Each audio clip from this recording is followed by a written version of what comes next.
Tanta coisa boa que eu não sei nem o que eu vou fazer pra hoje, viu? Ó, vocês estão aí? Tudo bom? Não se esqueçam, hein?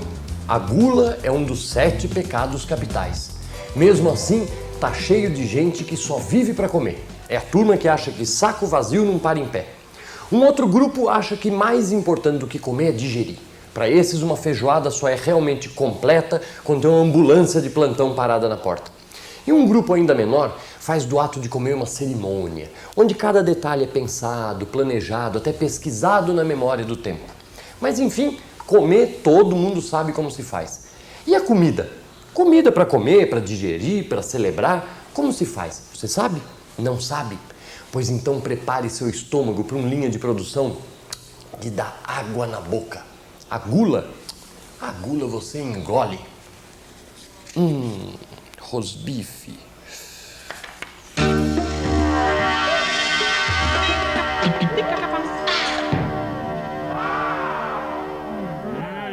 O pretexto não importa.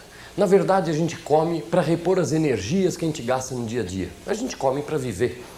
E essa energia vem da onde? Das vitaminas, das proteínas, dos sais minerais que estão nos alimentos. Ovo frito. Pudim. Sushi. Feijoada. Sushi. Feijoada. Sanduíche. Lasanha. Sanduíche. Gulas. Rabada. Dobradinha. Ovo frito. Polenta. Pudim. Quibe. Sushi. Sanduíche. Pudim. Quindim. Feijoada. Ovo frito. Sushi. Gulas. Feijoada. Pudim. Polenta. Pudim. Ovo frito. Sanduíche. Feijoada. Pudim.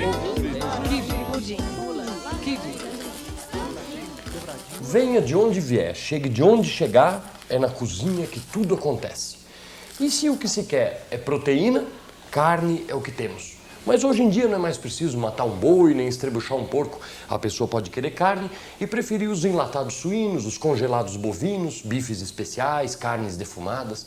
Agora, tudo isso como se faz?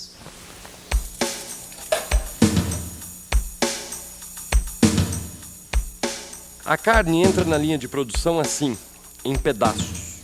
No caminho que percorre, o que é osso fica de lado. Segue caminho próprio até ser triturado e virar farelo. Aliás, uma ótima comida para alguns animais de criação. Depois a carne segue para corte e limpeza. E já se decide se ela vai ser hambúrguer, bife ou patê. De acordo com o seu destino, há uma receita de como preparar.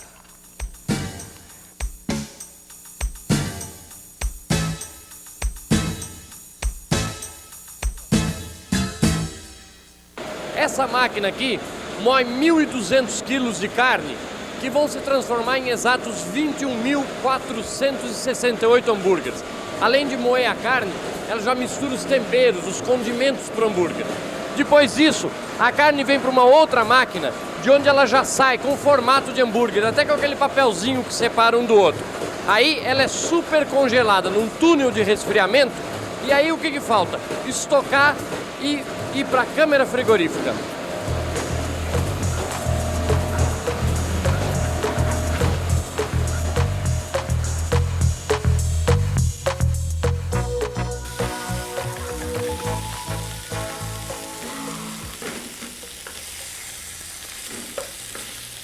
Hambúrguer, cheeseburger, x-salada, x-maionese, x tudo que a sua imaginação e fome mandarem. Em casa ou na lanchonete, esse bolinho de carne moída é uma das soluções ideais para uma refeição rápida, que antigamente chamava-se de merenda. Hoje em dia não. Hoje em dia já tem um nome mais moderno, chama-se fast food. Aliás, dizem a boca pequena que o criador da maior rede de lanchonetes do mundo mandou erguer uma escultura em forma de hambúrguer e botou na frente da mansão da casa dele. Todo dia quando ele passa, ele olha e diz: haverá um dia que não vai haver lugar nem hora no mundo que não tenha alguém comendo dos meus hambúrgueres. Enquanto existir gente como eu, que adora um cachorro quente, essa profecia não vai dar muito certo não. Agora, por falar em cachorro quente, salsicha, como se faz?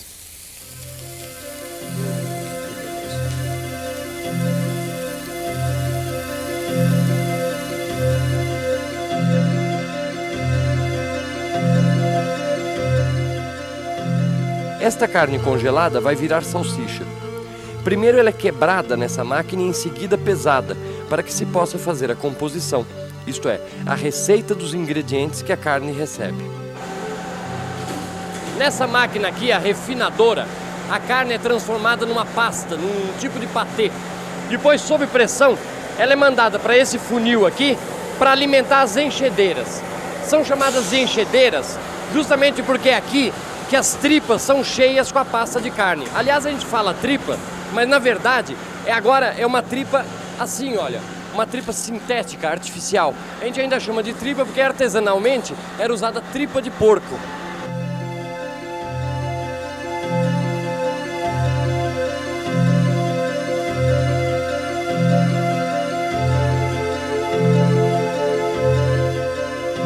Olha aí, já está com jeito de salsicha. Só que ainda não dá para comer, porque elas ainda vão ser cozidas. E isto é feito em estufas. É na estufa que ela adquire a cor que a gente vê no pacote. Essa máquina está limpando as salsichas, tirando a tripa artificial em que elas estavam envolvidas. Depois de retirada a tripa artificial, cada lata recebe as salsichas. E se toma algumas precauções para que a consistência permaneça igual até o momento em que for usada. Primeiro, se preenche a lata com água quente. Depois, a lata é fechada e esterilizada.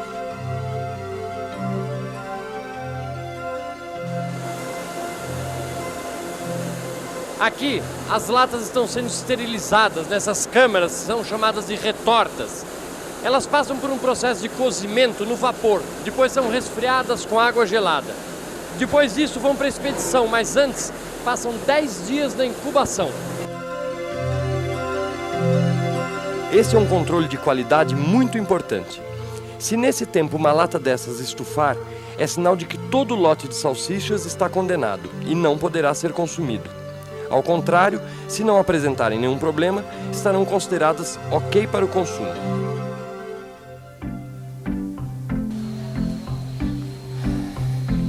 Viu só quantos cuidados são necessários para evitar que um alimento industrializado estrague a sua receita? Ou pior ainda, comprometa a sua saúde. Métodos de preservação e conservação estão entre as principais preocupações na linha de produção de alimentos. Agora, o que estraga o alimento? São as bactérias, que estão em toda parte e a gente não vê. Mas para que as bactérias possam fazer o seu trabalhinho, elas precisam encontrar condições favoráveis. Todo método de preservação e conservação dos alimentos tem como objetivo justamente evitar essas condições favoráveis para as bactérias. Eu aqui, por exemplo, vou fazer compota de frutas, por isso eu tenho que lavá-las muito bem e depois disso a gente ainda escalda elas aqui na água quente. Agora, quem pensa que isso é uma coisa recente se engana. Isso vem de muito tempo atrás. Desde que o homem caçou o seu primeiro animal, ele teve que inventar uma maneira de poder conservar a maior parte da carne que ele não tinha comido. E o que aconteceu? Ele descobriu na própria fumaça do fogo que ele fazia para assar o alimento um ótimo conservante. É a defumação. Foi o que foi feito, olha, com esse pedaço de toicinho e com essa linguiça calabresa. Por isso eles ficaram com essa aparência, mais sequinhos. Já esse damasco e esse peixe aqui passaram por um outro processo. Eles foram desidratados, o que também conserva por muito tempo. Agora, você sabe muito bem que tem algumas receitas que a gente faz que você precisa que o alimento esteja no seu estado natural, sem nenhum método de conservação. Para isso, foi necessário que se inventassem outros métodos que não alterassem nem a estrutura, nem o sabor do alimento. São os congelados. Como se faz? Os alimentos são congelados rapidamente a uma temperatura abaixo de 40 graus negativos. Dentro do alimento, os cristais de gelo que se formam são finos e não perfuram as células, como no resfriamento tradicional. E para que não absorvam água do ar, têm que ser acondicionados em embalagens especialmente criadas para sua conservação e manuseio. É por isso que você pode estocar no freezer o cardápio de tudo que você vai comer nos próximos 6 meses e se servir com facilidade, porque as embalagens também são pensadas para facilitar a vida da gente. Olha só que beleza. Tira daqui, já vem bonitinho para o prato, é só tirar o papel manteiga. E no caso desse carpaccio tem uma vantagem adicional. O queijo ralado e o molho que acompanham demoram o mesmo tempo para descongelar do que a carne. Ninguém precisa esperar ninguém. Além disso, você pode variar o seu cardápio.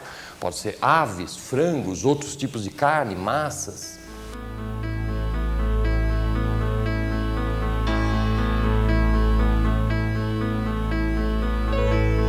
Sem dúvida, essa é uma maravilha dos tempos modernos. Uma maravilha que os glutões tradicionais teimam em não aceitar. Para eles, comer é muito mais do que se alimentar. Mas depois do intervalo, você vai ficar sabendo por que mastigar também é cultura. Tchim, tchim.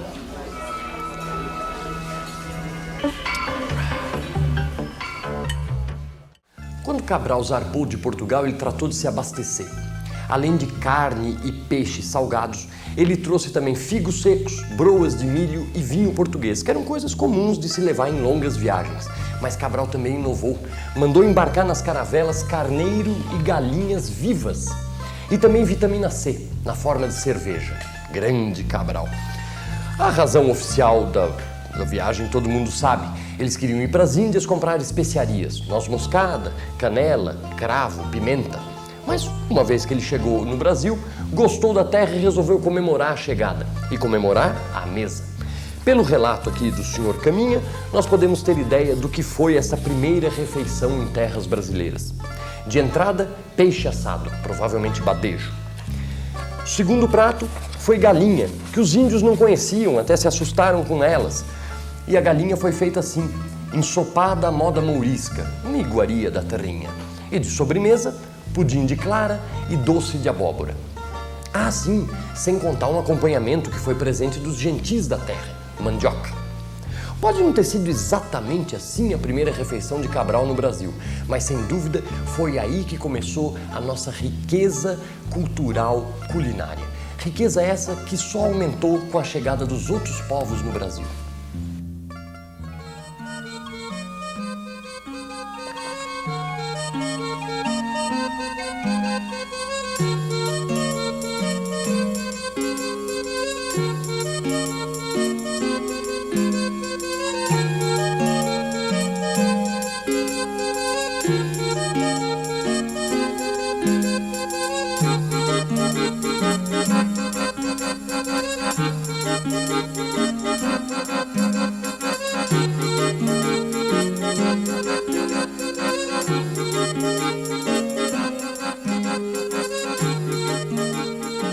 Agora, se comer também é cultura, a gente não pode esquecer que a gente come para viver.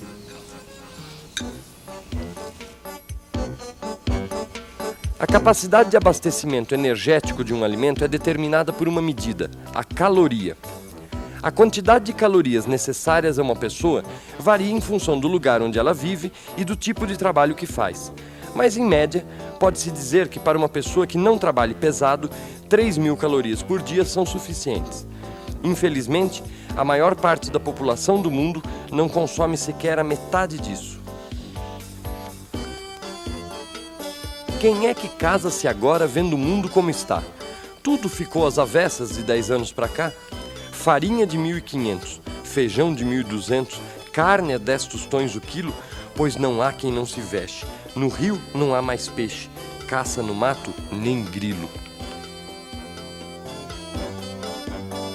Isso foi escrito em 1910 e retratava uma situação no Nordeste. O que mudou? O feijão é que não foi. Prato indispensável na mesa do rico, a única iguaria na mesa do pobre. O feijão é nutritivo, saudável e uma unanimidade na mesa do brasileiro. Isso desde o século XVII, quando ele era comido só com farinha. A feijoada veio bem depois e se transformou numa instituição nacional, sempre acompanhada de laranja, pimenta e uma boa caipirinha.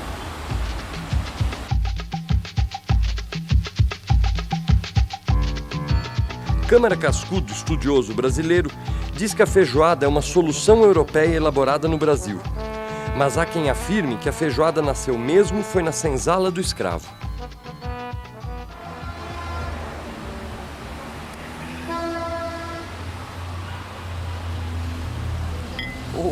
beleza. Muito obrigado. Lá chegavam os restos da mesa do senhor, que eram então reciclados e transformados na feijoada.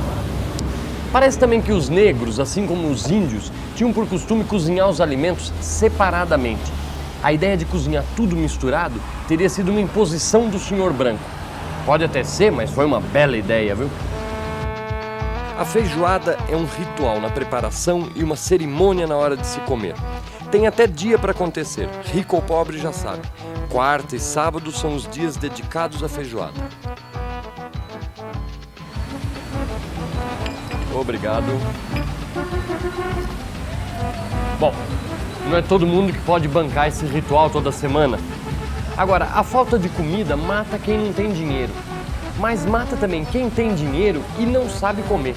A quantidade de adultos da classe média e alta com problemas e com doenças provenientes da má alimentação, ou melhor, da alimentação inadequada, cresce a cada dia.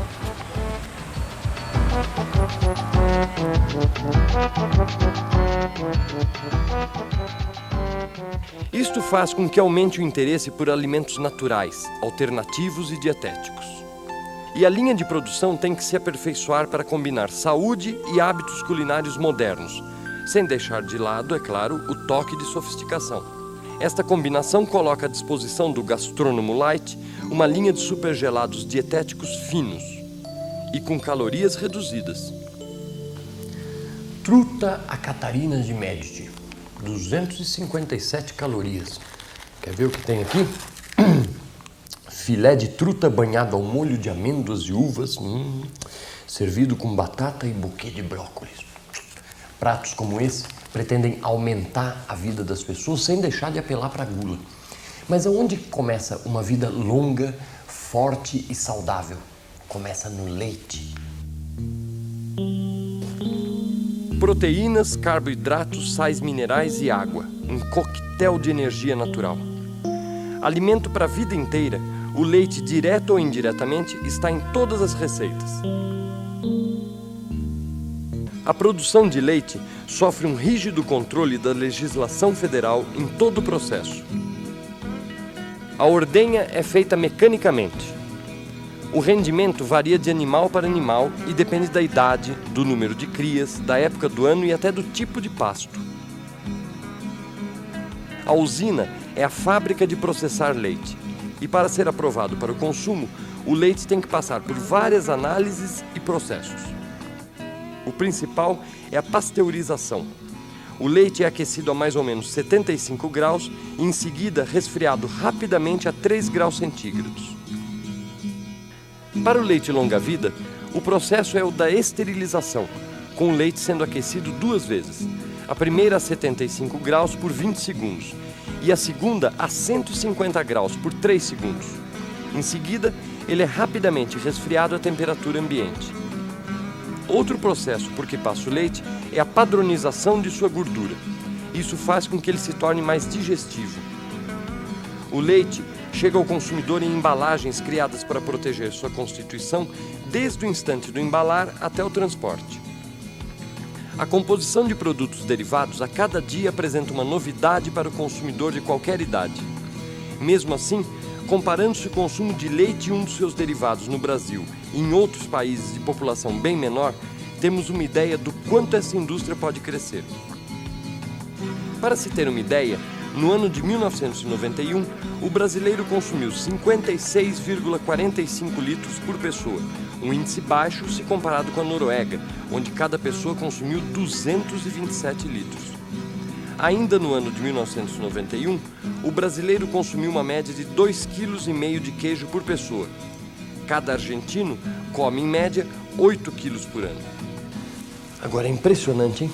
Com tanta pizza que se come por telefone em São Paulo, o nosso consumo de queijo ainda é tão baixo. Correspondências. Eu fico pensando aqui, é pizza por telefone, feijoada em lata, batata frita em saquinho, sopa chinesa em pacote, pipoca instantânea, sopa em pó. Que fantasia gastronômica falta inventar, hein? Opa, uma cartinha. O resto é banco. Que é isso aqui? Opa, um convite. Maria Alice o aguarda para uma experiência culinária que irá encantar seu prazer de bem comer. Um banquete inspirado no cardápio elemental da cozinha dos gnomos.